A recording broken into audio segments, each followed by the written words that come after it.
Man, so, in a previous episode, we were talking a little bit about Robert Pattinson, has been cast in whatever Christopher Nolan's new spectacle that he has for us is. And, when we heard the news, I'm pretty sure we had the same reaction. Robert Pattinson plus Christopher Nolan, that's a winning combination. Tenet 2. Yeah, that's that's a proven commodity right there. Yeah. But now, though, people are saying, does this mean that the Batman 2 has been delayed again and they just haven't told us? I don't think so. I hope not, man. Because I feel like right now they're riding a wave of momentum from the Penguin. And if they don't release until 2027, that's going to be gone. Yeah, because I had the same thought, actually. Like, oh, man, I wonder if that changes anything for the Batman. But honestly, I don't think it will. The thing right now that's holding up the Batman sequel is the fact that Matt Reeves hasn't officially finished the script yet. Yeah. So there's that. And so, like, they haven't begun, like, any kind of principal photography yet. They haven't done any of actual filming because, the script is incomplete. So that's also why it's going to take till 2026, October 2026 for it to come out. Which, by the way, that this past Halloween was, like, the perfect day to watch the Batman? Yeah. Because of the dates. Yeah. Yeah. Yeah. But we don't have any kind of release dates for Nolan's new movie, do we? No, I think they're targeting to film next year. So maybe they're going to film it before the Batman. That's what I'm thinking. I mean, Matt Reeves is going to do what James Gunn would do, right? Like, he wants to film the script he writes. Yeah. He doesn't want to jot down an outline and then fill that shit in and have to do a bunch of reshoots. And right. It's so interesting, right? Because most movies that do that end up being kind of trash. Yeah. But every once in a while, you get one that turns out to be a fucking hit. Yeah, I mean, if everybody involved is damn good, then you can do it. Yeah. Speaking of damn good, Alan Tudyk has been cast in the DCU as Clayface. Man, I can't believe he agreed to be turned into a giant clay monster just to commit to the role. That's impressive. That's commitment. Yeah. I can't say that's not commitment. I think that's a great casting. Oh, yeah. He also can do a wide array of voices, as we know. And he came up with the Peacemaker dance. So I mean, the man is goated. Yeah. Yeah. Like, he doesn't receive nearly enough credit. He really does. And he's Pirate Steve, Yep. Never gets the credit he deserves. He's also K2SO in Rogue One. Oh, yeah. He was Mr. Nobody in Doom Patrol. That's right. Right. Yeah. I'm out of stuff. I'm out of Alan Tudyk. I'm out of his random accolades. I mean, obviously, he was in Firefly, and that's what we can't piss off the 52 Firefly nerds. Damn, that I feel like that was a shot, Caleb. It was. Okay. It was. I don't get it. Just let it go. We can still get another season, Caleb. Yeah, sure. I'm gonna get another season of Jericho too. I mean, don't get me wrong. I think Firefly is an incredible show. Mm-hmm. I feel like maybe we should just let it go. Yeah, I mean, we got Serenity, the TV show that came out 6-7 years after the fact, something like that. Yeah. So. I mean, I think that's about as much closure as Firefly fans are going to get. Yeah. Yeah, absolutely. Damn, I had something else, but I think I just lost it. That happens a lot. I'm more than used to that. We're getting old here. That's what happens, so they tell me. But, I think it's awesome that he's going to voice Clayface again, because doesn't he also voice Clayface in the Harley Quinn show? Isn't that him? I'm not entirely sure on that. I'd have to revisit that. Oh, we're gonna go to the IMDb since your database is down. Yeah, since my my database is currently not working. Let's see. He's Joker in that. Oh, he's Joker in that. That's right. Yeah, now I got to figure out who's actually Clayface in that. Yeah, because I was gonna say I hope he does Clayface differently in the DCU.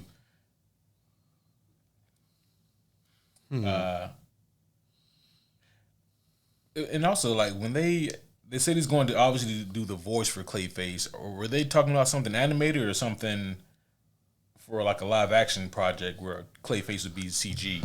I think both. Ooh. Because, they've said that there's going to be animated and there's going to be live action and there's going to be consistent, so. Well, that's exciting. And video games. Oh, yeah. So we'll see if they make good on that. Warner Brothers CEO was just talking recently about how, their video game division is not making any money. And what? If they'd like to call me, I could tell them why. I could give them a 30-minute dissertation, and that'd be the brief, condensed version about why their video game department's not making any money. I mean, they're literally leaving billions of dollars on the table, right? And this is the same way with Marvel, right? There should be a fucking Iron Man video game series.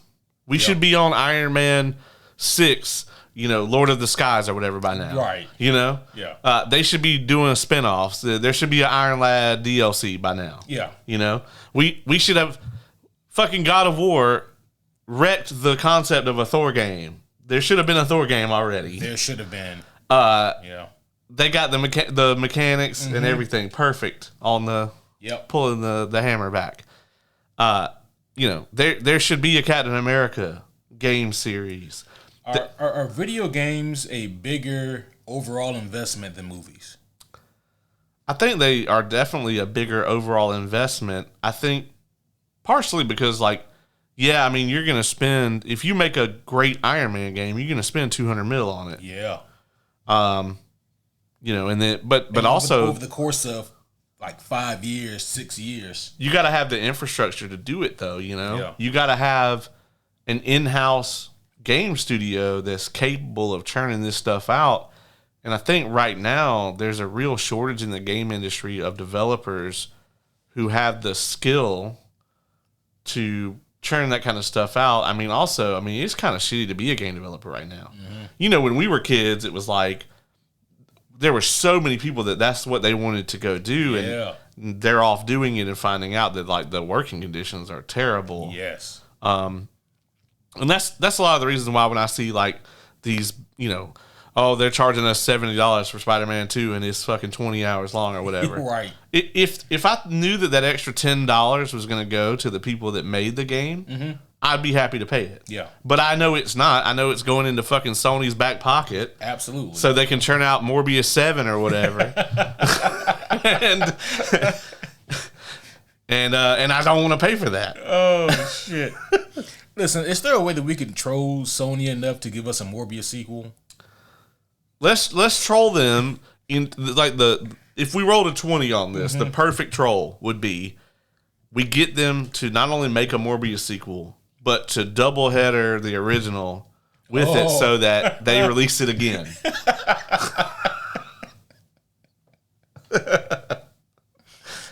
That's not right diabolical. This is the perfect scenario. Maybe the perfect scenario is this, right? Clearly Sony, they want to recoup Morbius somehow, right? And clearly Marvel doesn't know what to do with Blade. We just make a Blade Morbius, Blade versus Morbius. Yeah. At this point, it'll be... hey, Sony, you actually have the means to do this. Why don't you talk to Marvel and make a Blade video game where Morbius is the main bad guy?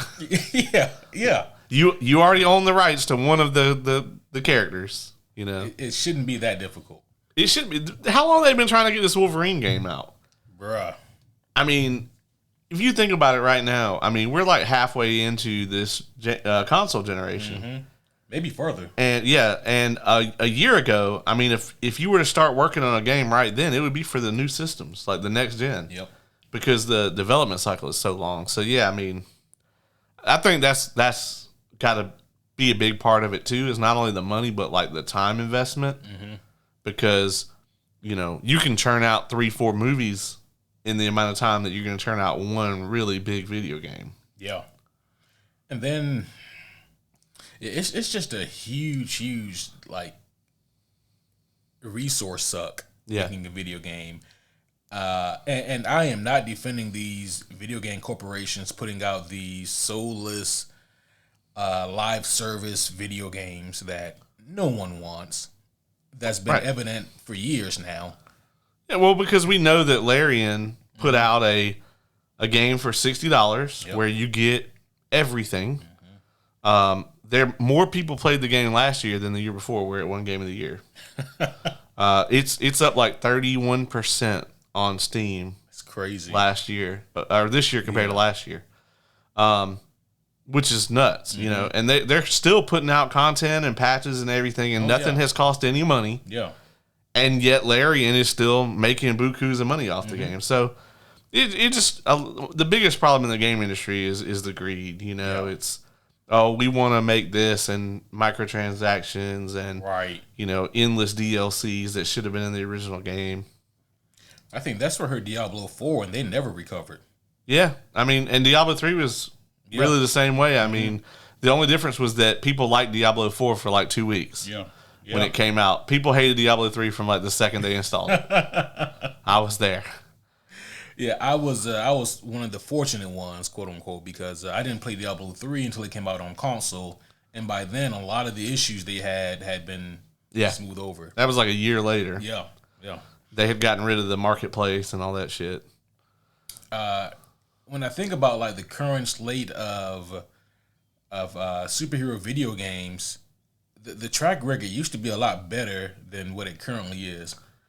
You know, it used to be that we could always count on there to be a good, like at least a decent Spider-Man game. Yep. And a great Batman game. Just about all the time. I mean, outside of the Arkham games, how many great Batman games have there been, though? There was a dope-ass Batman animated series game on Genesis. Oh, back in the day. Okay. Yeah, you had to fight those assholes with the gears or whatever, you know, those big statues. Yeah. That was like the boss of like the third level. That shit was hard, man, because like they would pop those gears out at you from both directions. Bruh. And you had to like jump, dodge, roll. And I'm just a dude in a suit. Bro, back in a real long time ago, back in 95. Back in 95, yeah. They actually did release a Batman Forever video game. Oh, and I played that shit. It was terrible. Yeah, it had to have been. It was awful. No, nothing good to say about it. I just wanted to mention that game was awful. You had to do like a fucking combination that would equal like a Super Hadouken just to throw a Batarang. Like it was not fun. We used to get good Star Wars games like all the time. Oh yeah. Well, and movies, right? Well, I don't know that we got movies all the time, but we used to get a ton of good video games. Yeah. But you look at it, man, and like there's so much money being left on the table. So it's kind of like, yeah, I mean, it's a huge investment, but if you don't do that, your IP is just sitting on the shelf. Yeah. So I don't know what you do. What you don't do is churn out that Suicide Squad Kills the Justice League shit. Or what was the Arkham one?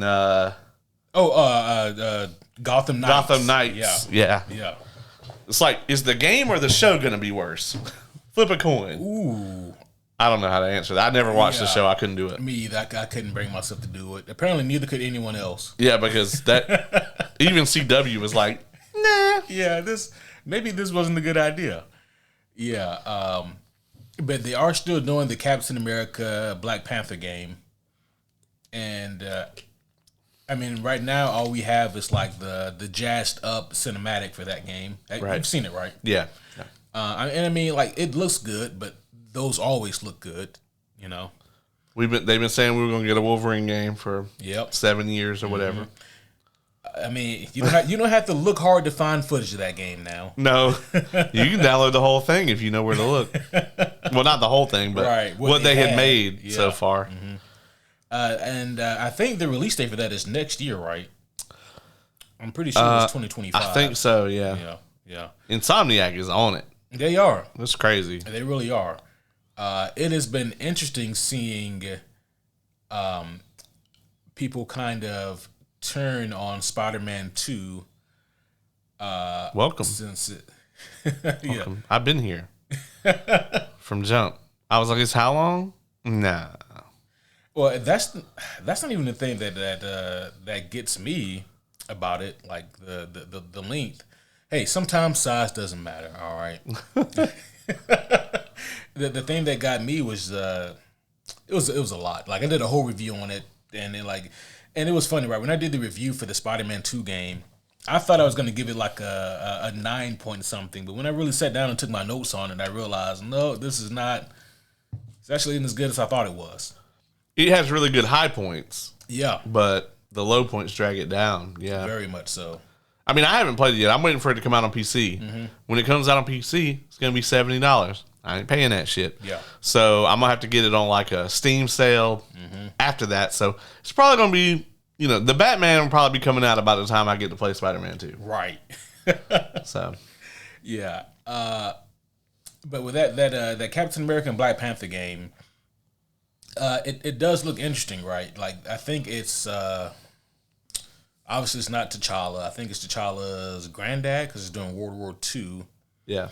And obviously Steve Rogers, who honestly in the trailer, Steve is behaving more like fucking John Walker. Yeah. Yeah. Like, why are you so angry? But yeah, no, I mean, they haven't said anything new about that game in a while, so who knows? But I don't know, man. I just remember us getting a lot more higher quality superhero video games, and now it seems like these studios really don't know what to do with them anymore. Yeah, and it's weird, right? I mean, I feel like for them to make another, like a sequel to the Arkham games isn't that hard. Well, the way they left it off with Arkham Knight, yeah, kind of difficult. Yeah, I mean, that's true, but I mean, you just make a new, like, just start over, you know? Arkham Zero, or whatever the fuck you want to call it. Yeah. you know? Yeah. And there are plenty of ways to do it, right? And it's just embarrassing at this point, because they had all the tools there to make another really badass entry in that franchise, or like a reboot, like you mentioned. But instead, they decided to do something that was going to give them a whole bunch of money, and it didn't work. I mean, I think the thing that everybody wanted in those games was to be able to play as like Nightwing, even Damian in the main story. And they just never got that off the ground. They decided to go because in the first game it's straight up a Batman game, and then Arkham City is kind of a Batman Catwoman. Yeah. So you're like, okay, well they're gonna do the Bat Family for the third one, and then they go back to just Bruce. Back to just Batman, and it's the Batmobile fucking side mini game, right? And you're like, what the fuck? Yeah. It's like someone thought that putting the Batmobile in there was just going to be the coolest thing ever. And so I don't mind the Batmobile in that game. What I don't like are the missions surrounding the Batmobile. Like, you have to use the Batmobile a lot. Yeah. And like, imagine like this, right? So you after you played Arkham Origins, and I tell you, hey man, so in Arkham Knight, Batman and Deathstroke, they're going to run it back. And you're going to be like, hell yeah. And then you play it and it's like a tank battle. Yeah. Instead of them actually throwing fisticuffs. It was awful. Yeah, I wasn't a fan of that either. And the racing through the sewers and all that shit. Man, yeah, fuck that. Man, fuck the Riddler too. Yeah. And all your goddamn trophies. The Riddler trophies were awesome in the first two, But by the third one, it was just dumb. Although I did see a cool meme the other day where it was like, everybody wants to know what Batman is up to during the events of the Penguin. He's out there trying to find the goddamn Riddler trophies. Because that shit takes forever. It takes forever, yeah. Yeah. It's my least favorite part of like all the Arkham games. Like, God damn it, man. I got to find all these goddamn trophies. It's always one of the last achievements I get. Yeah. Anyways, I think that we have meandered long enough. Well, how about we introduce this thing and get the show on the road? Let's do the damn thing. Homies, one and all, I would like to welcome you all back to a very special episode of the Superhero Homies podcast. My name is Quentin, and tonight, I am here joined with my good friend, my brother, the homie Caleb. What's going on, everybody? We are back again. We were supposed to do this last night, but it didn't turn out that way. And tonight we are going to be talking about the brand new animated Watchmen Chapter 1. Watchmen is always something that we enjoy talking about. It's near and dear to our hearts. We got the big ass Omni right here that has like 11 cases. She thick and she has a whole lot of cases. Yeah. You know, it was interesting, right? Like just I think yesterday I saw it was an old interview from Alan Moore. It was back in 94. Long time ago. Real long time ago. Wow, back in 94. Back in 94. Which is crazy because I think that Watchmen came out in 86. And so like that interview was done like 8 years after Watchmen had came out. Which is fucking crazy to think about. But in the interview, it was an interview from like some kind of gaming magazine or some kind of nerd magazine. I forget what it was. And they were just talking to Alan Moore about like, you know, some of the various comics that he wrote and like what do you think about like the Watchmen and like the huge reception that it's received and the growing popularity even over the years. And I this is not an exact quote, but Alan Moore was basically saying he thinks that the Watchmen is he got a bit bored with it, he said, and he doesn't really like the influence that it's had on comic books. And I was like, this is the most Alan Moore response I've ever read. Yeah, I know I spent a lot of time writing that, but yeah, I really didn't want anyone to like it, so that's an incredibly Alan Moore thing to say. And his response was, he goes on to say how it had a lot to do with the fact that it changed the climate of comic books at that time. Right. And I mean, it did. Like, The Watchmen is very, outside of a few exceptions, is very grounded and it's very grim. Right. And, you know, at times it can seem maybe a bit nihilistic depending on your viewpoints. And it was wildly successful. I mean, crazy successful. Between like Alan Moore and Frank Miller and Neil Gaiman, like the only writer who was popping at that time in like the mid to late 80s who wasn't doing like the dark and gritty was like Chris Claremont. Yeah. Yeah, and I mean, even then, yeah, the X-Men weren't having a great time. That's it's not true. like, I mean, yeah, God Loves Man Kills is a fucking dark ass book. Yeah, they weren't singing Kumbaya in the X Mansion and throwing parties and shit. Right. It just wasn't grimdark. Yeah. But you know, there were a lot of I guess imitators is the wrong word, but there were a lot of influences that spawned from the Watchmen. And it seems just like Alan Moore didn't really like that, and he kind of wanted things to go back to he missed the traditional type of superhero stories that had came about by, you know, because by the 90s it was all very much edgelord books, you know. I mean, he could just, you know, write some of that, but he didn't. But you know. And that's the thing, right? Like, because it kind of ebbs and flows because, you know, I remember people were saying that in the 90s, you know, they say that Claremont fell off. And I give pushback to that. I don't think it's so much that Chris Claremont fell off. I think it was the fact that the times had changed. Right. And the type of stories that people wanted had changed. And you look at who was popular in the early 80s, and you look at who was popular in like the mid 90s, like 15 years later, you know, now you have guys like the Punisher who were selling like hotcakes. Wolverine and his solo series were taking off. And, you know, obviously Batman had taken a real big turn since the mid 80s with The Dark Knight Returns. And it was all about, you know, the edgelord kind of grimy type of comic books, and then they just kept adding more and more fucking edges to it. Yeah, and then we got Sin City, and then we got fucking Sin City, man. And yeah, Frank Miller's like, fuck all you hoes. The edgiest edgelord shit that ever edgelorded. All the edges. Yeah, it had all the edges on it. You gotta call Dr. Strange down here to figure out how many edges this fucking thing got. Yeah. so many edges and sharp points. It looked like Shredder from the Michael Bay Ninja Turtle movies. How does he go through the airport?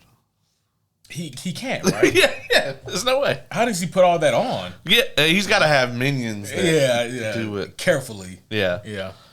Well, that being said, we are here to discuss The Watchmen Part 1. This is an animated movie that came out on Max. So if you guys have a Max subscription or someone with access or means to get it, that is the way to watch it. And it covers approximately the first half of the Watchmen story. And I gotta say, it is impressively accurate to the comic book. And honestly, I think that if WB or DC had really thought about it, they would have done this before the Watchmen TV show. Yeah. And I think it would have helped a lot of people a lot. And then don't get me wrong, the Watchmen TV show I think is incredible. And it was very well received. But I think a lot of people could have received it even better had they had like an actual basis for the Watchmen comic book that they knew they were going into with the TV show. But yeah, so this is covering the first few chapters or issues of the Watchmen. I guess approximately the first 5 or 6-ish. And so, full spoilers, all right? This is a goddamn 40-year-old story. Yeah. You know, a 38-year-old, story. So, yeah, there will be full spoilers for this. So, there's your final warning. Yeah, if something's older than we are, we spoiling the shit out of it. We spoiling the fuck out of it, all right. But yeah, before we get too far into things, man, like, what do you think of Watchmen Part 1? We're going to have varying opinions on this. Oh, boy, okay. You're like, oh, it's going to be that kind of night. One of those, all right. Yeah, it'd be one of those. All right, so I put this on, and as I'm watching it, and granted, I haven't read the graphic novel in a while. Mm. It's been a minute.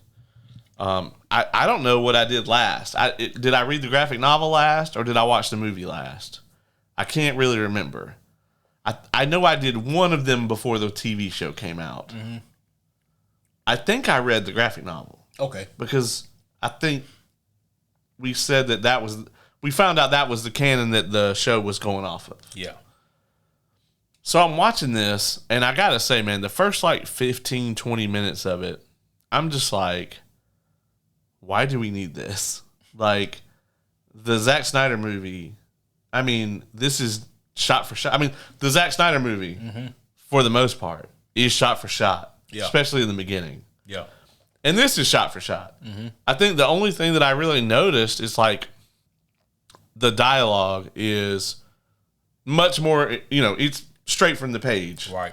As opposed to the Hollywood version, which omitted some things. Yeah. Namely, Rorschach being, a Trumper before that was the thing.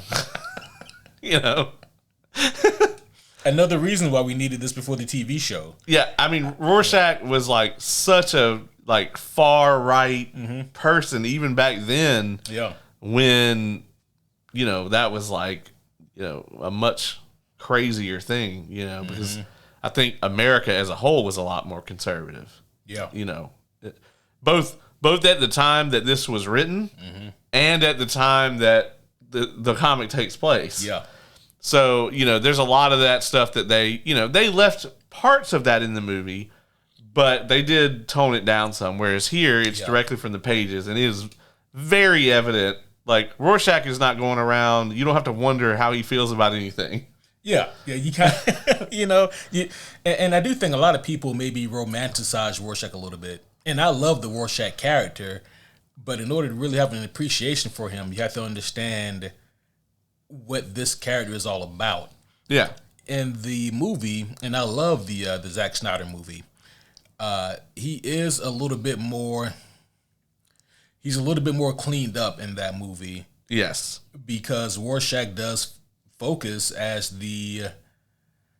he's who you experience the story through. Like, he's the one who's driving the story forward, he's the guy who comes across this crazy conspiracy, and he unravels it. And so you kind of start the movie with Rorschach, and you're with him up until the end.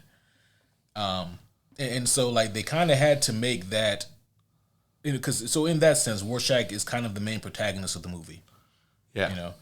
And so when you get to his ending there, it is that much more impactful. They had to tone him down and make him more likable for the Hollywood movie. Yeah. Yep. Here he's pretty much exactly like he is on the page. Mm-hmm.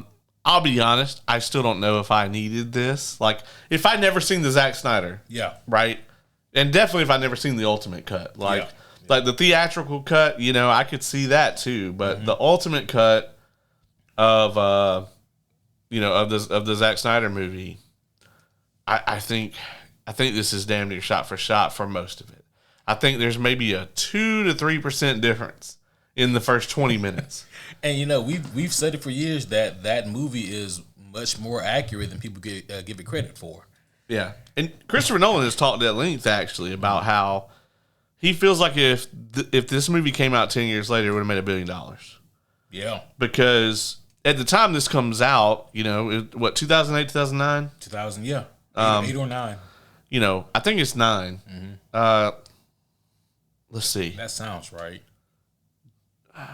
Yeah, 2009.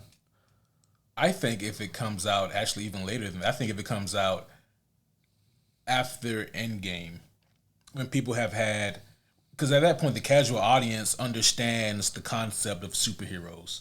Yeah, I mean, 2019. Yeah, would have been 10 years later. It would have, huh? Yeah.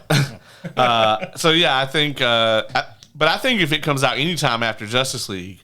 Because at that point, like, the idea of a superhero team is all over the place. In 2009, there was no fucking superhero team blockbuster. Yeah. I mean, that wasn't a thing. Yeah.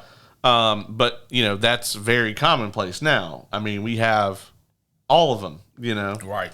They even got the team from Kick-Ass. Yeah. Sonic got a superhero team. Right. Everyone has a team. Everyone's got a fucking team. So, like, this movie, which is... It takes the idea of the superhero team and flips it on its head. The movie was so far ahead of its time, and I think it would have been a huge hit if it came out 10 years later. Yeah. Now, obviously, we got a much more disciplined Zack Snyder in 2009 than we have today, but that's another podcast. Zack Snyder in 2009 walks, so Zack Snyder in 2024 can run. Yeah. Well, I need somebody to put up some of those spikes or whatever that they use to keep cars from running away. Go ahead and flatten them tires. But yeah, I will say though, as this went on,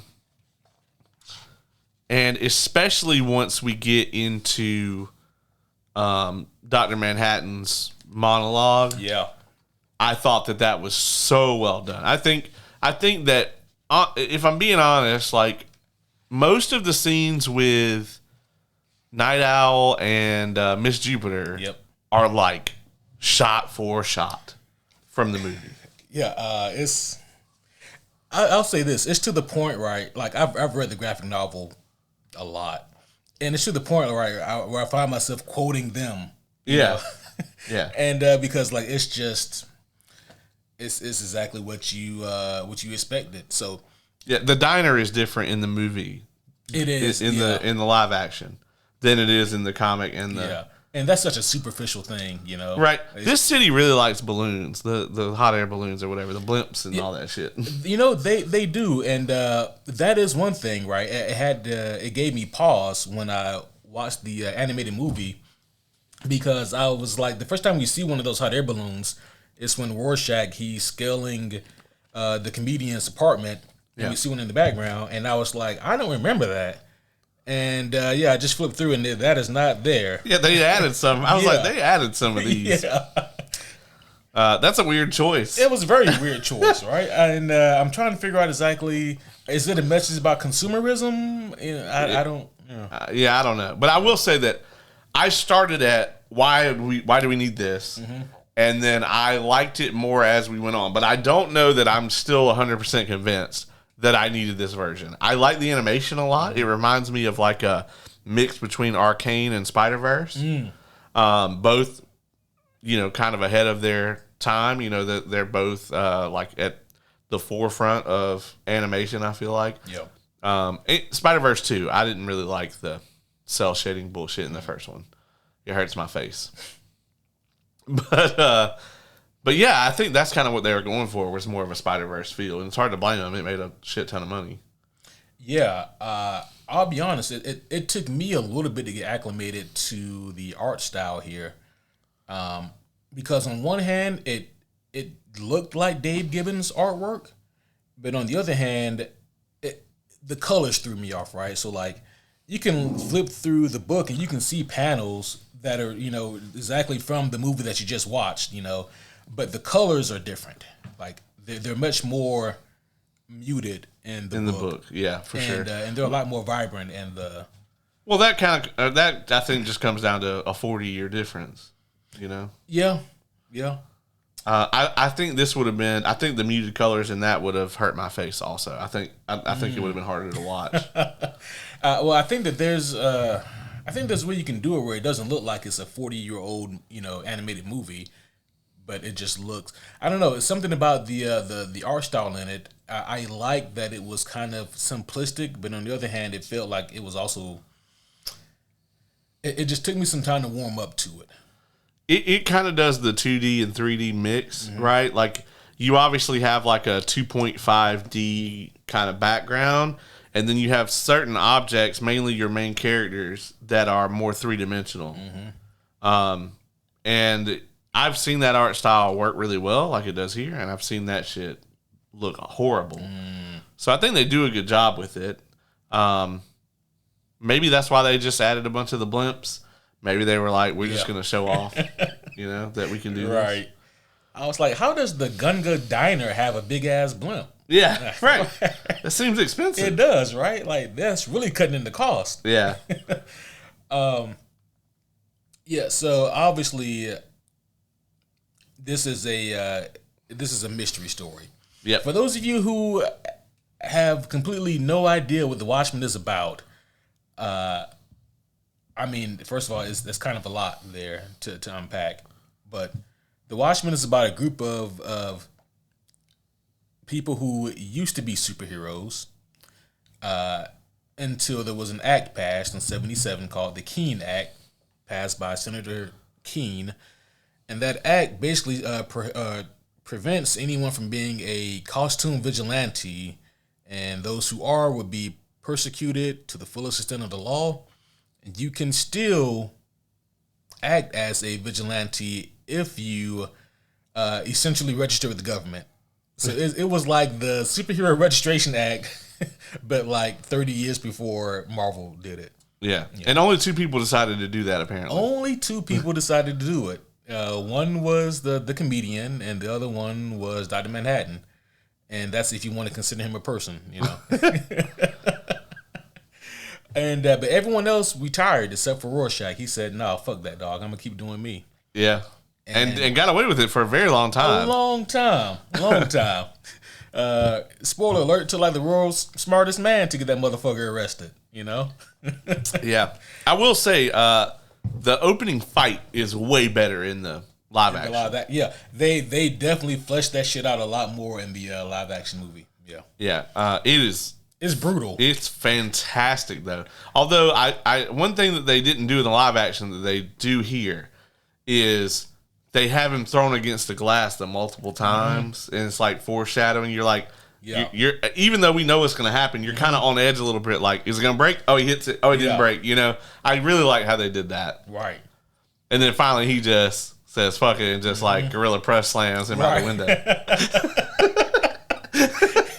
I would be so upset if I was the comedian. Like, you could have easily killed me before you threw me out this window. Yeah, he could have killed him any time during all of that. Yeah. My guess there is that Adrian Veidt knew that he was a shit person and just wanted him to suffer.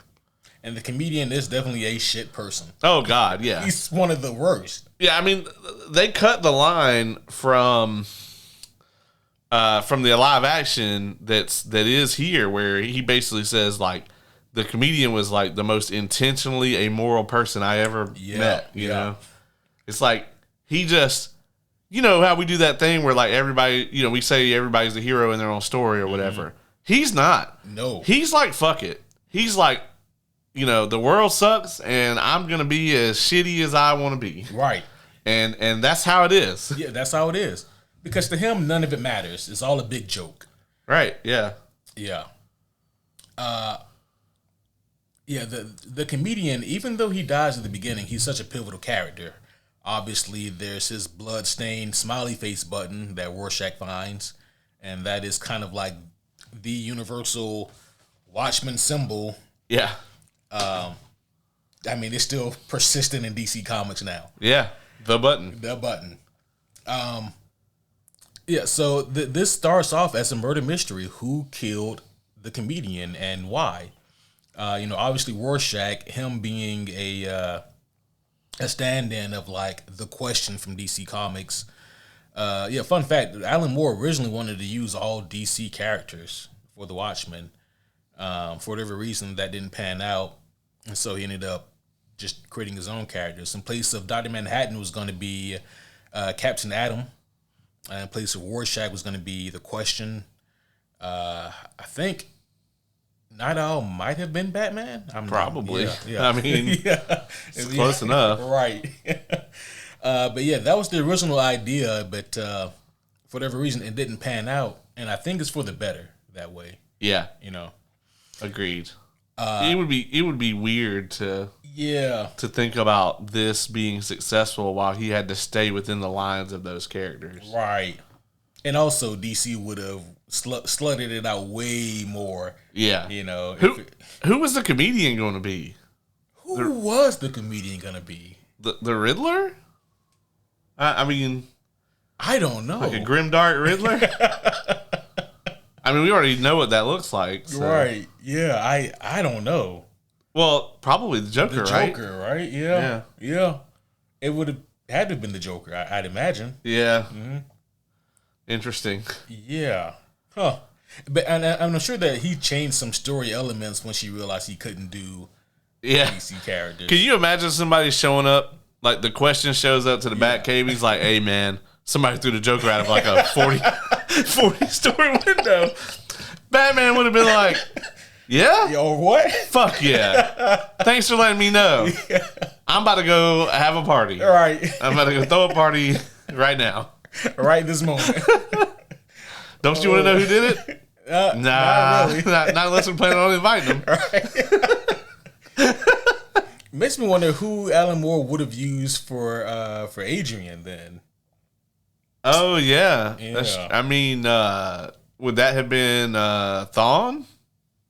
Oh, if you use him though, everyone's gonna know it's him. That's true. You know, from jump. You know, be like, oh no, it's him. It's definitely him. Yeah. If you put a lineup of the worst humans or the worst creatures in the DC universe together, and Eobard Thawne is one of them, I'm gonna be like, it was that asshole. Yeah, it was him. He did it. Yeah. Yeah, he's diabolical. Yeah, just the worst. Oh man. So Rorschach, he quickly discovers that, so this guy, Edward Blake, he was no ordinary guy. This guy was a soup from back in the day. And he was still working under the government. He had a lot of accolades to him. And just like the detectives who were investigating the crime scene noted, they thought that it was two people, or at least two people, that killed Edward because he still had some size on him. Yeah, I mean, he was still in decent shape, had some size on him. He had weapons all in the apartment. Right. And it's like somebody had to pick him up and throw him through the fucking window. So, and I think they had like plate glass. Mm-hmm. Yeah, so it was a hard ass fucking throw. And like that whole first opening scene I thought was always so interesting because it sets the groundwork for what's to come. And you're wondering who did it and why. And we get to experience this through Rorschach. Now, what's interesting is that throughout the first half of the story, we see like this crazy looking, ugly ginger-headed guy with a sign that says the end is nigh, and he's all throughout the story. And you don't find out until the end of this movie that guy is, of course, Rorschach. I've always thought that was a cool detail that they put into the comic and into the movies, plural. Yeah. Because like if you've never experienced the story before, you just assume that that's some crazy guy with a sign. Yeah.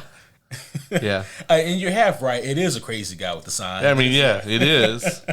But that's how he collects intel and whatnot. When he's not in costume. So I looked it up, and the force to break plate glass is about 6,000 psi. Jesus. So, I mean, the motherfucker also catches a bullet. Spoiler alert. So yeah, he's got something going for him. Yeah, because I mean, Ozymandias is smart enough to know you don't just throw a motherfucker out the window. Mm-hmm. Like that's how people come get revenge. Yeah. And the thing about it is the comedian wasn't even gonna. I mean, obviously he was a loose end. Yep. He couldn't have had him out here knowing that shit, but the comedian wasn't gonna do nothing. Yeah, the comedian.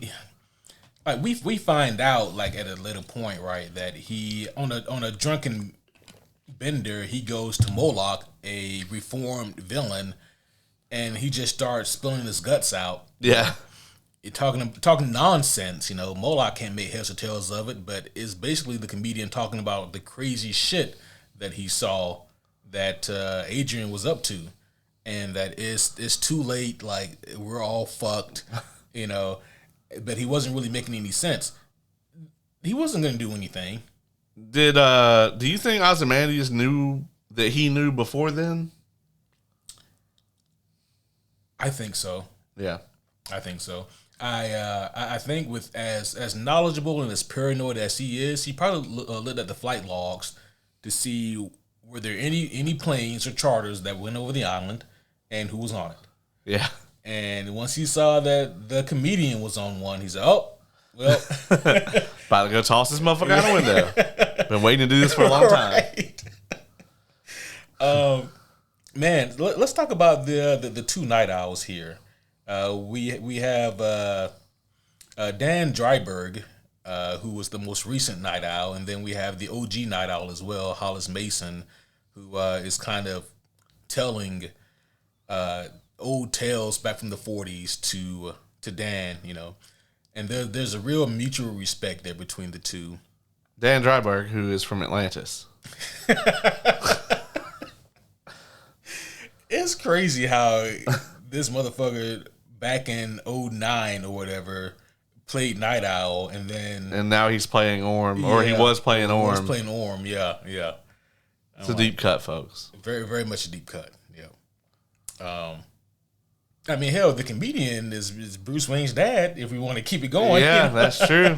That's very true. Yeah. He really killed it in the live action. He did. He was the perfect Edward Blake. He really was. Yeah. And it's hard for me to compare this version. I mean, this version is there, mm-hmm. and they're okay, but it's nowhere near as good as the live action. And I actually feel that way about Night Owl, too. Oh, yeah. Here's the problem, right, with the live action Night Owl is what's his name? Patrick I forgot his name. The guy who plays Night Owl in the live action movie. Patrick someone or other. Yeah. The problem is like no homo, but the guy's too conventionally good looking for that role. Yeah. And they put some glasses on him and do the hair thing, but it's like, and he was in good shape. Like the thing of it is that Night Owl kind of let himself go a little bit over the years, Well, I think in the animated, it's kind of the same way, man. You think, yeah. He looked in the animated, he looks like he works at a Daily Planet, and at any moment. Oh man, something that is still only unique to the comic book is you get these very interesting pages between each issues. And this is like an Alan Moore special, right? This is something that he loves to do with a lot of his works. He also did something similar with like League of Extraordinary Gentlemen. But he does this thing where, like, in between the issues, he'll have like inserts of something from a character's POV, and so like he has something like this right here, and this is an excerpt that Alan Moore wrote from a book written by Hollis Mason, who was the first Night Owl, and it's an autobiography of Hollis. And he talks about his time being a Minuteman, which was the group of superhero vigilantes back in the 40s. And he talks about the crew, and he talks about how he got his start in it, and you know, what led him to being a vigilante, what led him to retiring. Obviously, it was the Keene Act, but you know, he talks about all that, and you get a glimpse of like the world through his eyes and through his lens, and then kind of what led him down that path. You get a lot of things like that. This is also where in the comic book you get most of your Black Freighter stuff from as well. It's right. like through the stuff after the issues or whatever. But it was just so interesting to see or to read about excerpts from the character's POV like that. Obviously, in any kind of movie, there's no real place for that because, I mean, there's a lot of readers who don't read that stuff, but I fucking love it. Yeah. Is it just me or did they flip it? Because somehow I remember when Rorschach goes to see, and we're skipping around a little bit, but when Rorschach goes to see Dr. Manhattan, I thought that's when the Dr. Manhattan gangbang scene, like I thought that was like the first time you see him in the movie. You know what? I think in the live action movie, I think that might be how they do it. Yeah, I think they flip it. Like I think you first, like I think early, and I may be wrong. Like I said, I haven't seen it in a long time. Yeah. I think you get introduced to them doing the Dr. Manhattan gangbang, and she comes out and does the whole "you've been working out here the whole time." Also in the live action, he was like enormous. It's like when Rorschach goes to visit him and he's like ginormous working on the machine or whatever. He was like enormous while that was happening. Yeah. You know? And then she's like, "You've been working out here the whole time." And then we see her interaction with Rorschach after that in the live action. So it's flipped. It is. I will say this. I like Lori way better in the animated than I did in the movie. You didn't care very much in the movie, or? I think her dialogue's better in the comic and the animated movie. Yeah. And it's also delivered better. That actress was cute or whatever, but yeah. That's true. I can't remember her name now, but me either. I'm still upset I can't remember Orm's name. Orm Night Owl. Fucking hell. I'm just gonna pull it up because why not? That way we'll Patrick Wilson. Oh, yep. Yeah, Malin Ackerman. I should have remembered that. Yeah, he's 51 years old now. Yeah, I believe it. Yeah, that tracks. He doesn't really look it though. Doesn't really look it.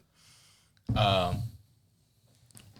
Anywho, like the scenes when we first see Dr. Manhattan, like everyone's first reaction to Dr. Manhattan is always the same. Like, what the fuck?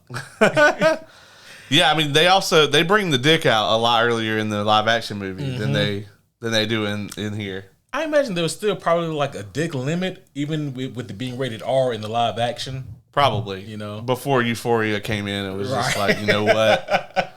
Let's put 280 dicks in an episode of television. They were like, that's a deliberately high number. They have the record.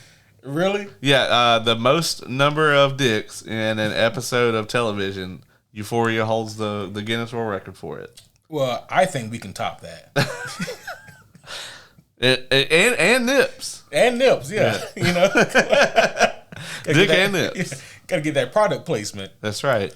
Well, to continue our trend of characters being multiple people, Dr. Manhattan is also Flash's dad. That's true. Yeah. So I mean, it's a rabbit hole all the way down, folks. Yeah, it's almost like these people knew the folks at Warner Brothers. It's almost like James Gunn is about to cast a bunch of Guardians of the Galaxy and other. I mean, James Gunn is bringing the A-team for the DCU, I think. Yeah. I do wonder, though, about Chris Pratt. I'm surprised that we haven't heard anything about him yet in the DCU. You think Booster Gold? That would be my choice, but I've heard, like, Kumail Nanjiani. He'd be good at it. Mm-hmm. Yeah. We probably could do a casting the DCU episode. Oh, yeah. I wonder what our accuracy rate would be. 0.032? I'm telling you, bro, I need that Batista casting. Who do you want him as? Hugo Strange? Yeah, Hugo Strange, yeah. Yeah. That would be an interesting role. He still, even though he's so much smaller, he still be an enormous Hugo Strange. Yeah. I would like to see it, though. I want them to have him with like because he's still a tall guy. He's just I want them to have him like this and shoot it from like the edge of the desk. Yeah. So he's just kind of leering down, you know. Mm-hmm. It'd be great. It would be. That would be fun. And then still scary as shit because he's enormous. Yeah. So Rorschach, he gets this whole idea that, okay, somebody deliberately killed the comedian. They knew who Eric Blake was. They found him in his home. Not only did they kill him, but they had the capabilities to kill this guy. Yeah. So whoever did it, they're good, and this is no random thing. You know, this wasn't anything done by like an enemy nation because that would cause shit to pop off. Right. This is done by someone who's targeting capes or suits. Yeah. I think mask is the term they use. Yeah, that's it. And here's the thing, right? Like we've already talked about how Rorschach was like Alan Moore's idea of like a crazy right-wing nut. And it's so funny because like Alan Moore he's a old school lefty. But it always interested me how like Rorschach is arguably the main protagonist of the story. Yeah. You know? And also he's right. Like there is a crazy conspiracy going on. Oh yeah. You know? It's interesting, right? Because Rorschach is on something and no one believes him, but why would they? You know, like imagine you come home, you know, into your house in the wee hours of the morning, and I'm sitting in your living room eating a can of beans. Cold can of beans, yeah. I'd be like, you all right, buddy? You like need a ride home? You need to sleep here? You know what? I'm fine. Beans cold. Yeah. I'm like, all right. I'd probably just go upstairs and go to bed, man. I'd probably be like, all right, well, I'll see you in the morning. You'd be like, somebody's killing superhero homies. I'd be like, well, I'm alive and you're alive. Is Kevin okay? All right. Who did they go after? Oz is upstairs. Is Dylan okay? Oh, they got Brendan? They got Brendan. We'll follow up on it tomorrow. I got to get some sleep. Shout out to you, Brendan. I kid. Shit, it probably you would be the Ozymandias in this situation. I'm just picturing you throwing Brendan out of a fucking. I can't throw him out of a window. But to be honest, Ozymandias is my favorite Watchman. So, you know, yeah, well, he saved the world. I mean, that's the way to look at it. As long as it's not the comedian, I think we can always be friends. Yeah. Hey, Ozymandias saved the world. That's a fact. That's not an opinion. And not to spoil things, but as Lex Luthor would put it, you delayed the inevitable. Well, Lex Luthor is a racist. He's a space racist. Ozymandias literally saved the planet and united humanity. No, one of my favorite roasts is, and again, not to spoil anything for a future episode, but when Ozymandias and Lex Luthor first meet, And Ozzy is like, well, let me explain to you who I am. And then like we get a cut back and Lex is like, that was your idea and you're the smartest person where you came from?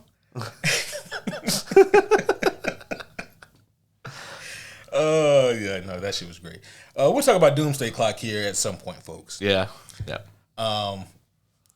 Anywho, yeah, so we have Rorschach, who's showing up at first Night Owl's house, and he's also gone to see Dr. Manhattan, and but no one is buying his his story here. Yeah, even Dan is like, Yeah, because they haven't seen each other in a long time, and there's Rorschach just eating a cold can of beans in his house. Dan's like, look, bruh, I've been trying to smash Miss Jupiter forever, and I think I might be about to do it. So, which that's bold as fuck, man. Like even if she looking like good, that night, I'm like, her boyfriend is Dr. Manhattan. He literally can delete you from his house. Right. He doesn't have to come here to do it. Yeah. Now, also, I mean, he knows Dr. Manhattan enough to know that, like, he probably wouldn't do that. But still. That's a fucking gamble. That is, yeah. Yeah, I mean, if he can just delete you, he can actually go back in time and delete you. Right. Be like, oh, I cheated on you with Dan. He can be like, who? Yeah. He just goes back like a month ago and deletes them. So he can't? Yeah. We don't know if he's done that before. Yeah, we don't know. Yeah. He very well, she could have had, Lori could have had other boyfriends. And Dr. Manhattan's like, nope. That is kind of a reverse Flash move, but still. That's true, yeah. He could do it. That's crazy. So we, let's kind of fast forward to like the funeral scene. We see Edward Blake. He's been put to rest, and there's people there, and we see the crazy guy with the sign again walking out front. But at that time, Lori, she's going to go see her mother, Sally, who was part of the Minutemen back in the 40s. And this is when we get more information about Sally's mother and her past with the comedian, and how the comedian, who I think is like 5 years younger than her, he assaulted her. Yeah, we think in the version she tells he tried. Yeah. But we know it actually happened. Yeah. Which, I liked all of this better in the live action. Oh, yeah? Yeah. I liked the visit with her mom better. Obviously, the flashback with the comedian was more fleshed out. No pun intended. Yeah. I think Hooded Justice was played a little bit better in the animated version. Yeah, in the live action, Hooded Justice is just like, you sick piece of shit, get out of here, whatever, and that's it. They weren't really interested. Like, they were interested in focusing on their main cast, which is still ensemble, and then these other characters. Fucking, what's the guy that actually has the meeting in the graphic novel? Yeah, is it Captain Metropolis? Yeah, he's not in the live action at all. They just cut his ass out. Yeah. In the live action, Ozymandias calls the meeting. Oh, that's right. Yeah. Yeah, he's like, so when he was throwing him out that window, he was like, that motherfucker set my map on fire. Didn't give a shit about the fucking rape, Yeah. Smartest man on the cinder, bitch. I worked for hours on that shit. Yeah, shouldn't have burnt my map. Can you imagine if, like, he didn't realize who it was whooping his ass until, like, he tossed him out the window and he said that shit? He was like, as he falls. Yeah, as he's falling, he's like, for real, man? It was just a man. Ozymandias is like, fuck you. I'll be honest, man. Ozymandias probably didn't care about all that shit. He probably didn't. He probably really didn't. The thing, though, that I think in the graphic novel, at least for me, the way that I always interpreted it is, and in the animated too, and I don't think this carries over in the live action, is basically this is where he gets the idea to do this shit, is at this meeting. Yeah. Because the comedian goes on this long-ass monologue like, oh, well, nuclear war is going to break out, so none of this shit really matters. And Ozymandias is like, Oh yeah, I guess, huh? I guess we got to figure that out. And I think just the futility of the meeting, you know, like because Captain Metropolis, he was such an old school guy, you know, like this wasn't the 40s anymore. This flashback was like in 55. Yeah. And you know, it wasn't like it was back in the day. There weren't good guys and bad guys. Now there's like nations and warring armies and shit that are threatening, and there's like a whole political infrastructure and all that. Things are different, but Captain Metropolis wanted things to be back to the way they were, but there's no way that could happen. Right. And it was just futile, and that's why the comedian became so nihilistic about everything. We can talk a little bit more about the comedian here because during John's scenes, we get to see like the Vietnam era, and it's mostly during the funeral too. We get a lot there. Yeah. And this is here where we learn that you know, if you thought that the comedian was a piece of shit before, oh God. This scene is just about shot for shot. It is. You know. Yep. In the animated, you don't get to see him flamethrowering as many people. That's true. In the live action, Zack Snyder was like, "Fuck him." He was like, he gets a flamethrower. Yeah. I'm gonna have him burn people in slow motion. Oh, yeah, and what we learn from these scenes here isn't just about how bad of a person Edward Blake was, but also how much Dr. Manhattan was losing his own humanity. Yeah. The animated, I think, does a way better job of that than the live action. Interesting. Like seeing Dr. Manhattan losing his humanity, I think it paints it a lot better. Mm-hmm. I mean, you definitely get it from the live action, but for me, the live action, he feels more human. Mm-hmm. In the live action, and it's not until the very end that you realize how detached he is when he kills Rorschach. Yep. You know? And in this, I feel like, you know, it's kind of from jump when he returns from the accident. That you just can tell he's struggling very hard to hold on to any semblance of humanity. And so much of it has to do with like his just perception of reality now. Right. That was done to me way, way better here than in the live action. It's hard to do this kind of storytelling in a visual format like this. Yeah, but I thought that they nailed it. I mean, yeah, they did. Where they're doing the time jumping, where, you know, especially when he's talking about his relationships, where, you know, he's like, what was the original? Jeannie? Yeah. You know, he's like, Jeannie kissed him, you know, and he's like, as I lied to her, I'm already seeing her walking out. Yeah, I'm seeing her crying walking out. Yeah. And now here I'm meeting 16-year-old Lori. And I can see her leaving me, you know. And he knew she was gonna fuck Dan. Yeah. You know? Yeah, and it's so interesting, right? Like coming up with like the concept of how Dr. Manhattan perceives reality and time is always such a mind fuck, right? Because he tries to explain it from time to time, but no one ever really understands it. I think it was Jenny. Yeah, I think it was Jenny who was like, so wait, you knew that JFK was going to get shot and you didn't do anything? Yeah. He was like, it already happened. Yeah. You know, nothing I can do. Yeah, he's like, I saw it this way, but it already happened. I can't change it. Right. Yeah, it's a mind fuck. It is, right? So it's like, instead of having time always playing forward, which is what we can't perceive yet, and backwards, which is what we remember, it's like all laid out in front of him. Yeah. It's a flat circle. The time is a flat circle. Matthew McConaughey is going to be the next live action Dr. Manhattan. Would you be all right with that? I would be better with that than Mr. Freeze. Than Mr. Freeze. I would love to hear Matthew McConaughey deliver some of that dialogue. I'm going to tell you now, man. If that casting, it'll never happen, but if that casting for Kelsey really, really happened, I'd be so furious. Yeah. That's kind of why I've shut the fuck up about it just a tad. Okay. Yeah.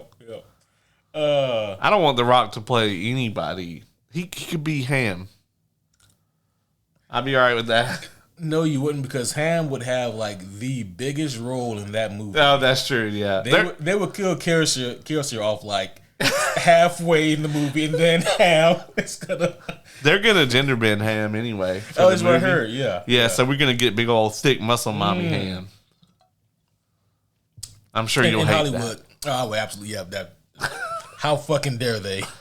Yeah. Hollywood, and get a muscle mommy. Damn it! Don't just get a person. As long as it's not Gina Carano, get whoever you want. Yeah. Get you one. Yeah, go get you one. For me. Yeah. Let's see. Yeah, so we're talking about like the stuff in Vietnam. Man, Vietnam goes different when you have a goddamn demigod on your side. Yeah. Yeah. He's just out there like deleting shit. Yeah. Just beerusing it up.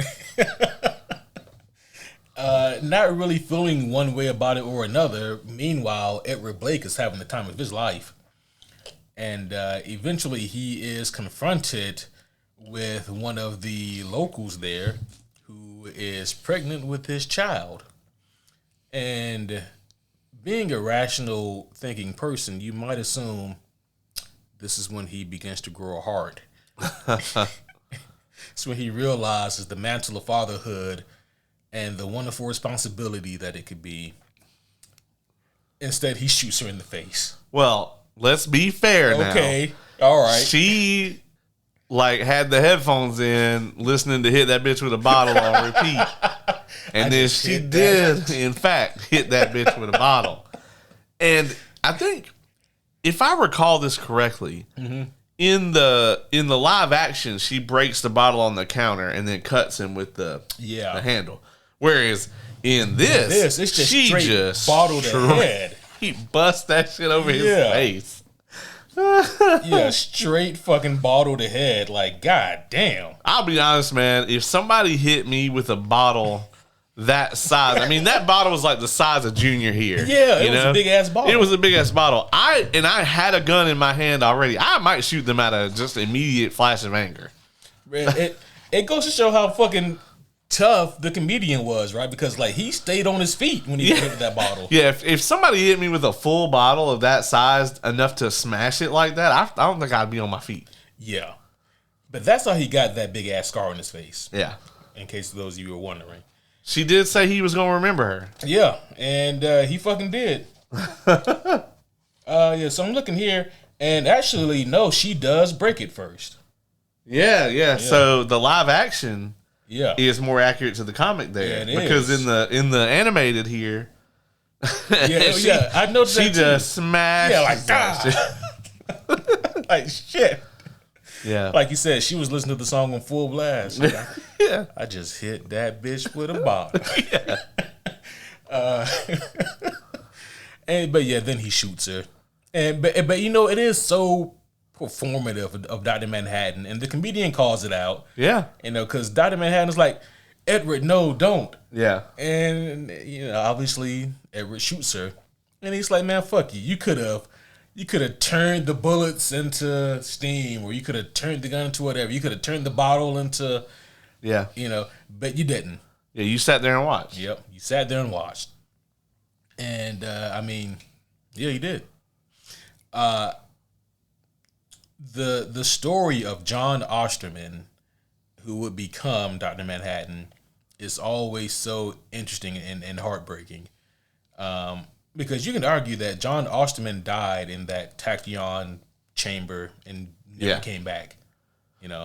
This section, his stuff was easily my favorite part of the animated. Yeah, I think mine too. It's done extremely well. It's done way better than it's done in the live action. Honestly, like I said it before, this kind of just got better and better to me. Like, I think the funeral scene was where I really started to go, okay, this has something to offer me. Yeah. Because until then, I was just like, I was catching little differences here and there, but I'm like, this was not enough. This is not enough. Like, 1-2% difference is not enough for me to to take this over the live action, but from the funeral and then going into Dr. Manhattan's, monologue and backstory and all that, and then into the later Black Freighter stuff where they laid it over what was happening. Yeah. All of that stuff was tremendously done. Yeah, and when they do that Black Freighter stuff as like the Ozymandias assassination plots going down. Yes. That was money. That was so fucking well done. Yeah. In this verse, I mean, the live action, the scene is okay. It's fine. Yeah. But I think that the animated movie is the definitive. It's the best version of that. I think so too. And like you said, the stuff with John, like that's just they don't really deviate at all. Right. It's just straight comic book there. Yeah. We see him talking with his dad, who was a watchmaker, and John also wants to be a watchmaker. But then his dad's like, "Man, fuck that watch! Like they just dropped a bomb on Hiroshima, and that place is gone. Yeah. You need to be studying fucking Einstein level shit." That's exactly what he said. Yeah. Word for word. Word for word. Yeah, it's in the book. From the pages. Yeah. Yeah. Alan Moore's like Einstein level shit. Yeah.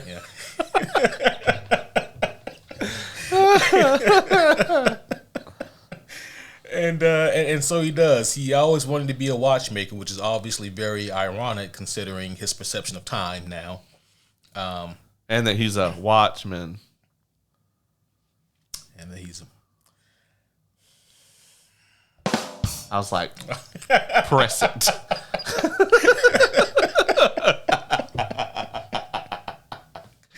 Oh shit. Yeah. And so eventually he ends up getting a job, and I think he's about 30 years old at this point. And is working on some kind of intrinsic field, working with gluinos and tachyon particles and all kinds of crazy shit.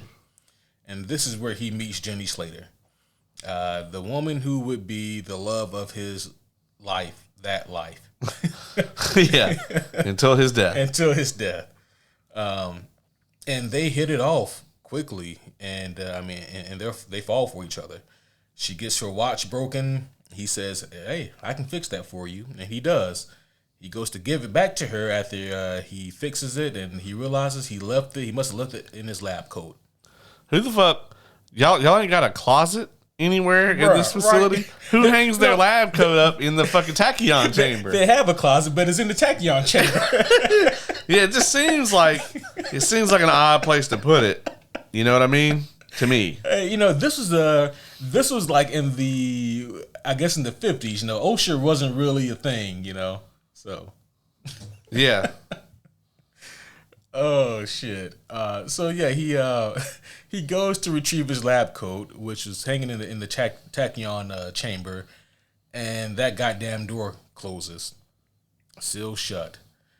And man, like I can't imagine like the pit in my stomach I would feel if I just go in to grab something real quick and I turn around and that fucking chamber door is shut. Like, dog. No. Never ever. Fucking horrendous. That shit sucked.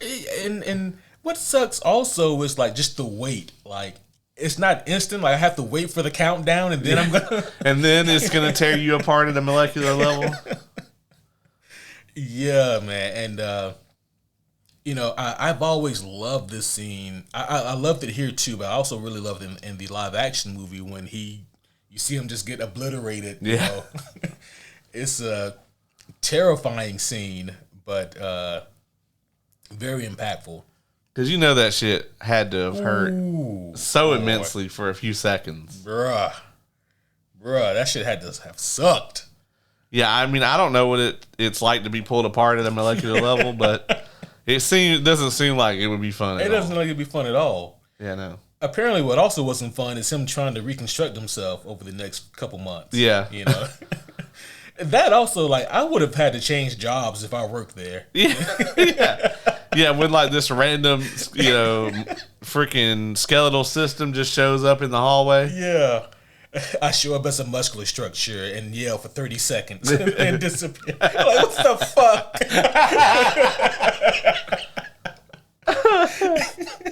No, dog. I'm not even putting in 2 weeks. I'm out of here. Fuck that. So here's another thing about the live action. Mm-hmm. So in this and in the graphic novel, when he goes and does the news interview, which is where he like really starts to flip shit, right? Mm-hmm. And this is all obviously set up by Ozymandias. Yep. But when this happens, in the live action, I recall him just teleporting straight to Mars from there. Like, he just yells, "Leave me alone," and then teleports out. Does he? Whereas here, he, like, deletes the audience. Yeah, he puts them outside. Yeah, he puts them outside. But it would have been in the animated, they don't ever show that. They don't do that. And I'm just like, he killed those motherfuckers. Yeah, that's kind of a big detail now that I think about it. Yeah, in the animated movie, there's just blue goo. Yeah, he deleted them. He beerished those people. But I think in the live action though, he does the yell and then he's gone. And then he just appears on Mars. I think you're right. I think you are right. Yeah. Yeah. I mean, they had to try to save time somewhere, I guess. You know, it's just interesting that all three are different for that scene. It is. Yeah. Same thing with the bottle. I just hit that bitch with a. Well, the movie and the graphic novel line up on the bottle, but with this, all three are different. That's true. Yeah, because at least here he sets them outside. He does. He doesn't straight up murder, 75 people or whatever. Also, in the live action, he keeps that picture on him because he doesn't stop for it. Oh yeah, that's right. Yeah, he doesn't go by the old place and grab the picture. Yeah. Yeah, this motherfucker straight up goes to Mars. Yeah. He realizes that, I really shouldn't, I don't belong here. And by the way, so like this whole TV segment, right, he's doing an interview. And because like he at this point is like the American government's lapdog, essentially. Or at least that's what the American government presumes. They want to use Dr. Manhattan as a deterrent, basically. Yeah. And because he is a walking, talking super weapon. And so he goes on this TV show and they're giving him instructions. You're going to be asked questions about this or that, just kind of skirt around those and just put the people at ease. But then he gets questioned by this guy who works for the Nova Express, which is interesting because the newspaper that Rorschach reads is the New Frontiersman. That's like the French right-wing newspaper. Yeah. The Nova Express is kind of the opposite. That's more of the politically left-leaning newspaper. What's also interesting is that newspaper is owned by Adrian Veidt. Yeah. So this guy from the Nova Express is questioning Dr. Manhattan about various people in his life who have developed cancer of some sorts. Including his ex-lover, Jenny Slater, including the person who he used to work with, and Moloch, who was like the enemy of Dr. Manhattan, the guy who Rorschach has been mercilessly interrogating. They keep talking about how like Moloch used to be like this supervillain, and he like tussled with them and shit, and I'm like, the fuck does a tussle with Dr. Manhattan? Right. What is that like? Like, does he just teleport you somewhere else? I'm assuming it's like Kite Man versus Batman. It's like there's not really a fight here. Yeah, it's just... yeah. I feel like Dr. Manhattan just like summons a box and puts it on top of you like a like a kitten or some shit, and he. And just fucks with you. Like, I don't know. You're just an insignificant. Right. And as far as we know, Moloch seems like he's just a dude. Yeah, right. Yeah, he doesn't have any. Obviously, doesn't have any powers. Yeah, I don't know why it took. Yeah, Dr. Manhattan. Yeah, I do. Not to go back here, but I do love the story that is Dan and Lori that they're talking about on like one of their dates. With the masochist dude. The masochist dude. And she's like, what happened to that guy? Oh, he ran into Rorschach. He threw him down an elevator shaft. That shit's hilarious. I love that. I've loved that joke for so long. Oh, shit. You can just imagine the shock. Oh, shit. Yeah, that shit was hilarious. And like, Rorschach's reaction was just like, this motherfucker, this is an easy one. All right. Yeah, Rorschach's like, I can fucking break you. Yeah. I will find the way. Yeah. Oh, so Rorschach, he has been going to and from Moloch's house to get information. And little by little, Moloch is giving up information. Moloch, he's just a sick old man. Yeah. The shit where he had him in the refrigerator. Right. It's hilarious. I'm like, why are you doing this old man so dirty? Like, he is no threat to you. Yeah, so Moloch, he does reveal little bits of information. And I think on the second visit is when we get the information about the comedian being there. And we get the story about the comedian on this drunken bender going over there and just talking about this island with these scientists and these artists. And he's not really making any sense. Obviously, if you've read the whole story, you understand the context of what he was talking about. Right. But in that moment, it doesn't really make any sense. So, Moloch can't make heads or tails of it, and neither can Rorschach. So, he pieces out. And, just to go gather more intel, more information. So, meanwhile, we have John, who has pieced out, and he is now on Mars. We have... Oh, yeah, so we can go ahead and talk about the quote-unquote assassination attempt on good old Ozymandias. Yeah. This is more insidious once you really know what's going on, Yeah. Like, super insidious. So it was so awful in the animated. Like, he puts his whole hand in that dude's mouth, bro. Right? Yeah. And he's like, "No, don't. What's in your mouth?" And meanwhile, he's putting something in the guy. He's putting the cyanide tablet in there. Yeah. But not only that, but right, he's walking out of the elevator with, like, I don't know if it's his publicist or someone on his left hand side, and just having a casual conversation. He knows what's about to happen. Yeah. And that's the crazy thing about it, right? Like, this plan of his, he could have saved that lady's life. She was kind of annoying, though. She was. And he's just like, yeah. And it's crazy, he pulls this whole thing just to further Rorschach's, crazy ass conspiracy or whatever. Yep. Just to make sure he doesn't give up on it. Mm-hmm. And also to throw the scent off of him, Yeah. So, because, I mean, by the looks of it, everybody who used to be a mask is being targeted. So why wouldn't Ozymandias be targeted? Yeah, you're just giving it away at that point. Yeah. So he sets up this whole elaborate thing, except he doesn't tell the guy who he hires that, hey, I'm going to kill you at the end of this. Right. Yeah. But like you mentioned earlier, in the animated movie, it's really cool that they overlay this with Tales from the Black Freighter. Right. And so, for those you don't know, Tales of the Black Freighter is a comic book within the comic book. It's in the vein of like the old school horror comic books.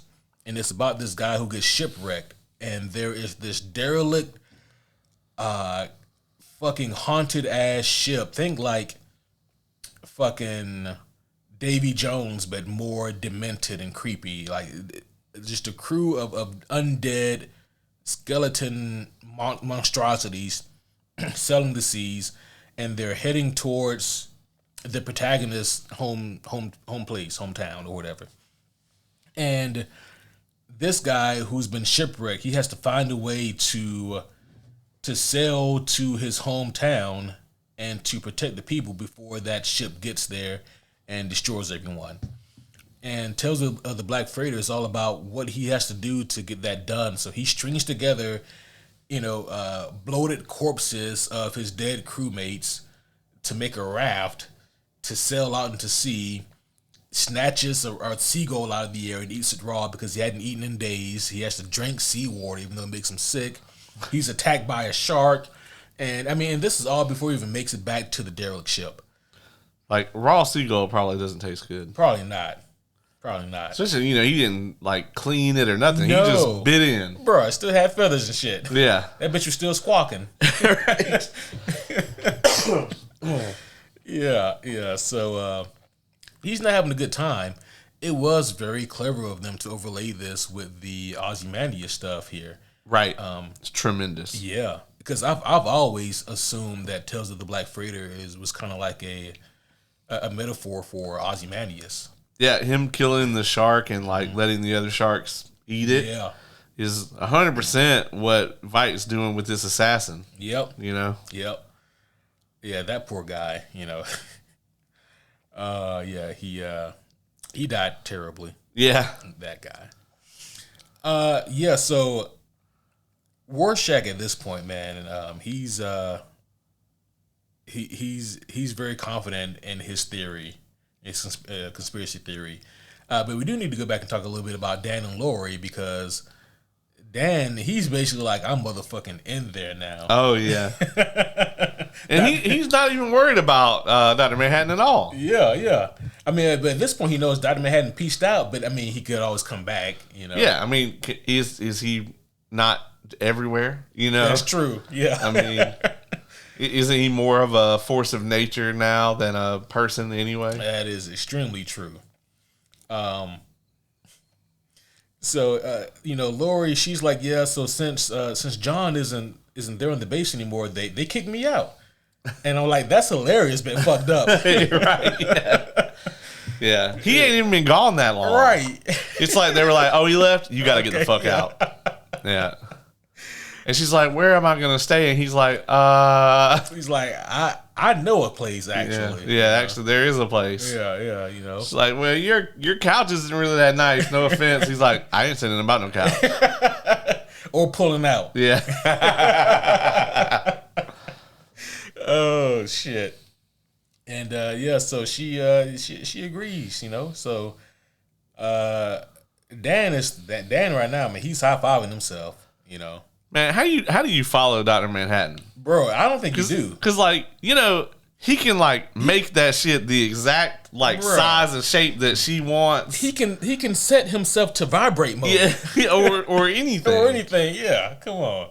You can't compete with that. Yeah. What are you supposed to do? The only thing you can do is, the actual intimacy of it. Yeah, because he can't do that at all. Yeah, he can't do that at all. And so, you're going to have, your foreplay's got to be... through the roof. Immaculate. Yeah. Yeah. Yeah, she's been over here getting hit with a Tachyon 9000. I'll be honest with you, Dan. That shit might even work right no more, dog. It's just been overstimulated for years now. Yeah. Just do your best, dog. Yeah, do you. Oh, shit. He goes down and is like, God damn, girl, it's blue as hell down here.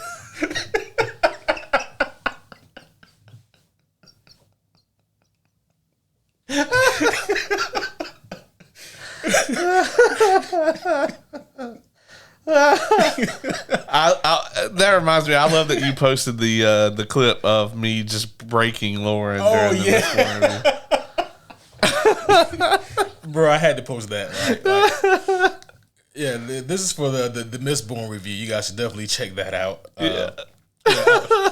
Because that episode was 3.5 hours long, and I was like, man, what the fuck?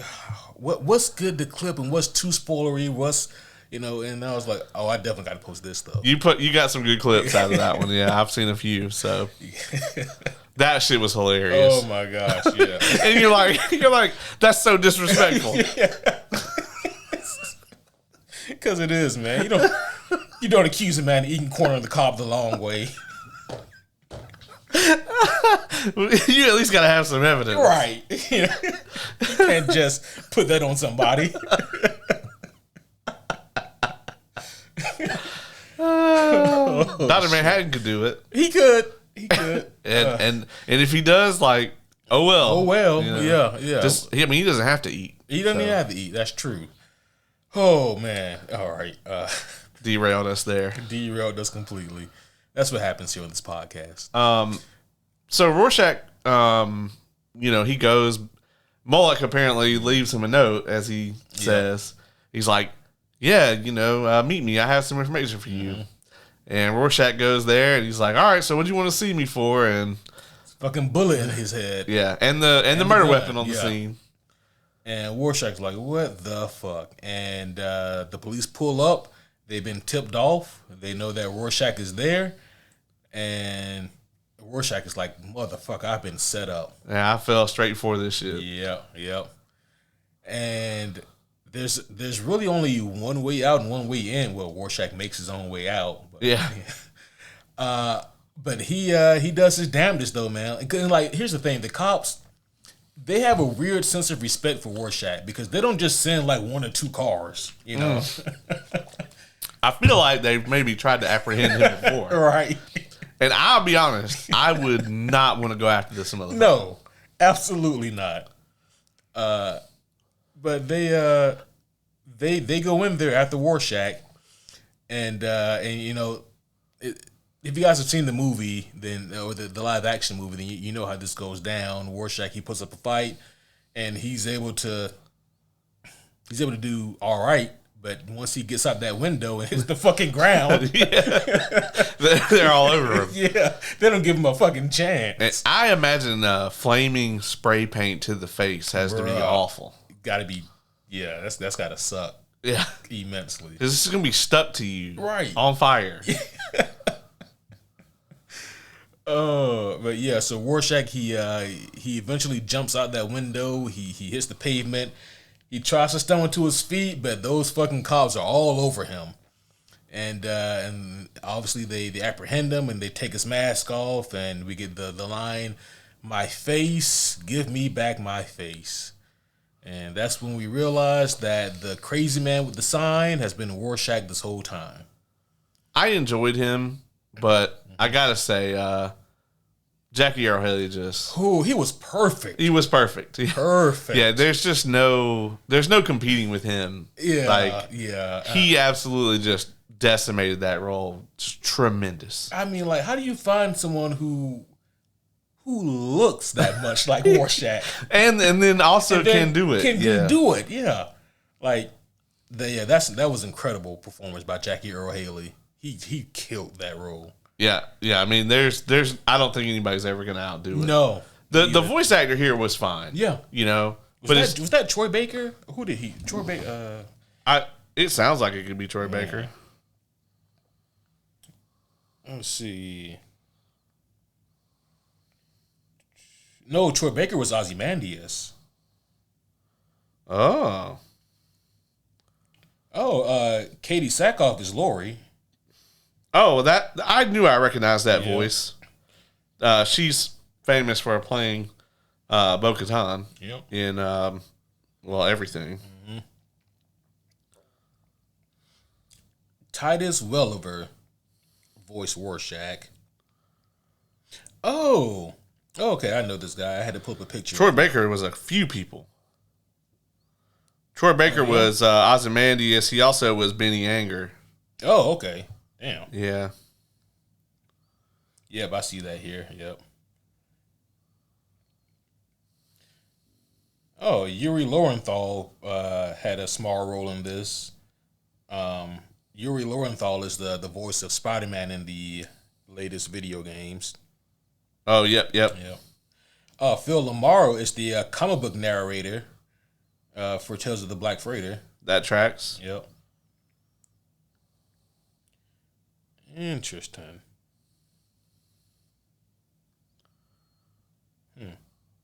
Yeah, they That's crazy, man. That it's Titus Welliver. Mm-hmm. That dude is in a lot. He's in so many things. I really like him. Yeah. Have you ever seen Bosch, the show that he's? You know, I haven't. My dad is a big fan of that show, but I haven't seen it. Yeah, the homie Joe is a big fan of it. I watched a good bit. I think I watched like the first 2 seasons. It's very much a gritty cop show, a lot along the lines of The Shield, but the protagonist is like not, he's a mostly good dude. Yeah. He's a good dude that maybe does some bad things. And they kind of do it along the lines of like, he's a very good cop, but like everything else in his life is fucked. It's like that kind of thing where it's like, he's not really a great parent. Yeah. He was a shit husband. He's not really an interesting guy. Like, doesn't have a lot of friends, but he's like really good at his job. Yeah. You know, it's like one of those things where he has like a singular focus and then everything else is kind of fucked. Right. You know, it's not like the best TV show ever or anything, but I enjoyed what I watched of it. Yeah. You know, I just got distracted and ended up watching something else. But that guy is actually a recurring character. My favorite thing that he's in is Suits, and he's a recurring character in Suits. Oh, is it? Okay. I didn't know it was in Suits. Oh yeah. Huh. Yeah, he plays. He's a mechanic at. He's like the head mechanic at McKernan Motors, which is one of the Harvey's like biggest clients in the show. And throughout the course of the show, he ends up getting promoted to the CEO, and he runs the whole company. Damn. And so he's actually a recurring character throughout the whole show, really. So. Okay. Yo. Well, yeah, folks. Rorschach, he gets arrested. What happens after that? Yeah, you gotta wait for part 2. Yeah, gotta wait for part 2. Yeah. You also could RAFO. You could read and find out. Yeah, you can read and find out. Or you can watch the live action. You can watch live. You got options. These are the options. Yeah. I do recommend you watch the 2019 Watchmen TV show, but not until after you have finished the Watchmen. You'll be very confused. You'll be extremely confused, and there'll be some spoilers in there as well. Yeah. But you will also be very, very confused. Yeah. As on the whole of it though, I really do like this adaptation. I do agree. Like, I also had the same feelings in parts of this where I didn't know if this movie justified its own existence. Right. However, I do think that, especially in part 2, I think that will really solidify the need for this to exist. Yeah, because the later half is where the live action deviated more and more. Yep. And this seems to be sticking mostly to the comic. Yep. So. Yeah, there are no giant Gunga Diner air balloons. And the nice Vietnamese woman does in fact break the bottle before she smashes Eddie with it. And I mean, we've never seen an animated version of like the actual ending. No, we haven't. So. Yeah. I'm really curious to see what that's gonna look like. What's up with Ozymandias' weird ass tiger thing? Oh yeah, Buboxus. Yeah, that shit is just the most random fucking Final Fantasy villain. Right. It reminds me of, as a matter of fact, Rufus's dog has to be based on that, right? Oh, wow. I didn't even think about that. Yeah, like Rufus's dog has to be based on that creature. You might be onto something there. Yeah. Yeah. That had to have been the inspiration for it. That's interesting. I never thought about that connection there. So Final Fantasy VII is the reference. Yeah. Yeah, it's got to be, right? Yeah. But does anything ever explain why he has this random ass dog thing? Yeah. Okay. So, and then they also double down on it in Doomsday Clock. It's the fact that the creature, because it's like this genetically modified thing that he created. Like in the process of them making the squid thing? Something along those lines. Oh, okay. Yeah, but it's also something he can use to track down tachyon particles as well. So he's able to. I see. Yeah, I see. And so that's also why he has Buboxus. I always love that name too. It is a cool ass name. And also Buboxus seemed chill as hell, you know. Yeah. And he's like, "What's up, guys?"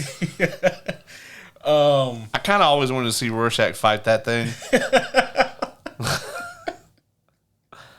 Oh man, obviously we're not there yet. We won't get there till the part 2 comes out.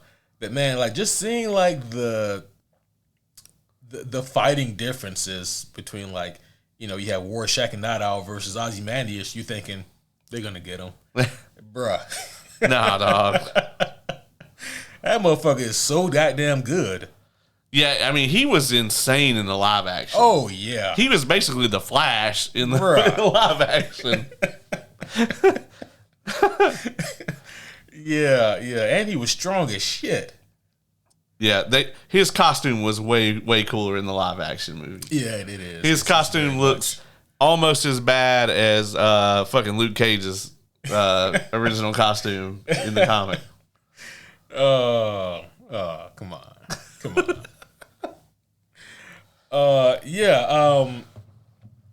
I don't think that there's much of anything else we have left to discuss from part 1. No, you guys gonna have to come back for part 2. Gonna come back for part 2, and then we're gonna talk about the Button and Doomsday clocks probably sometime in 2025. At this rate, it will probably be some time because we gotta have the Homie Awards. We gotta have our 2024 recap. Yep. Yeah, there's a lot that we still have to do here, folks. So it'll be a fun time for sure. This was just going back through flipping here, looking at some of this Dr. Manhattan shit. And how would you feel, man, like if, again, going back to being trapped in the tachyon particle or collider thing, how would you feel like if your friends was like, sorry, dog, but I don't want to watch this, and they just piece the fuck out on you? I mean, at that time, you're going to be full tilt panicked anyway. I'll be honest, like, I wouldn't want to watch you get incinerated. What if I was like, Caleb, I need you to watch this? I'd be like, all right, dog. I mean, a dying man's wish. I really can't. You know? Like, tell the homies I went out with 10 bitches.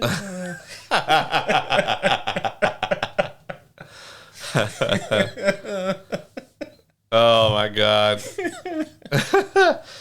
It turns out I'm just, like, sitting here chilling, and then, like, you start seeing, like, little, like a little skeleton forming on the video and shit. I'm like, wait a minute. Yeah, I fucking show up like this and just scream for 30 seconds. I was like, you come back as Dr. Manhattan, and, like, I've replaced you with Brendan. Motherfucker. Yeah, I might feel some type of way. I'm gonna get deleted. He's straight deleted. You and Brendan both. And he didn't even do anything. He didn't even do nothing.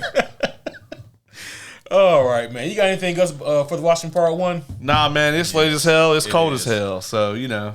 It is both of them. It's both of them. We can roll on up out of here. We got tons of good content coming up. But, you know, let's see. We got Thanksgiving coming up. So we definitely try to get a episode done. And then I'm scooting for a little bit. I got a trip to go on, and I'll be sure to tell all the homies about it when I return. Yeah. And I'm going to have all new Cosmere knowledge I can't talk to you about. I know that, man. That's going to fucking kill you. Yeah. I mean, you already have. During the Mistborn review, like, there's so many times where I'm just sitting there, and I'm like, yeah, no, I can't. And, like, I know things because I've been reading Wind and Truth. I know things that even they don't know that I can't fucking talk about. Yeah. So. Yeah. That's going to be fun as hell, though. Yeah. So. Yeah, there's some Vin shit in that book. And I'm just like, when we were talking about her, I was just like, oh my God, I want to be able to talk about this, but I can't. Damn. And you leave for that week after Thanksgiving? It's the 4th. Okay. Yeah. So I think it is the week after. Yeah. Yeah, dog. Yeah, that'd be a fun trip for you and Kay. Yeah, we're headed out. We're going to hang out with about 6,000 Cosmere nerds. God damn. So many Cosmere nerds in one place. Whatever shall I do? It's going to probably be weird, to be honest with you. You know? Yeah. Nah, I've never really... I don't know that I've ever been in a place with more than, like, 10 tops, you know? That's true. Yeah, being surrounded by that many. Well, I take that back. Dragon Con. Yeah. Dragon Con, those panels. Yeah. And those cosplay meetups. But that's still only like 100 people. Yeah, this is a large scale gathering. Yeah, this is going to be like, you know, a lot. Yeah. A lot. And you know, like, you know, His Holiness will be there. Right. Yeah, Lord Sanderson will actually be there. Yeah, he will be present. Yeah. Yeah, the Lord Ruler, if you will. Oh, no. You go to lunch, you just watch him eat corn the long way. No one says anything. You just see everybody in the cafeteria like...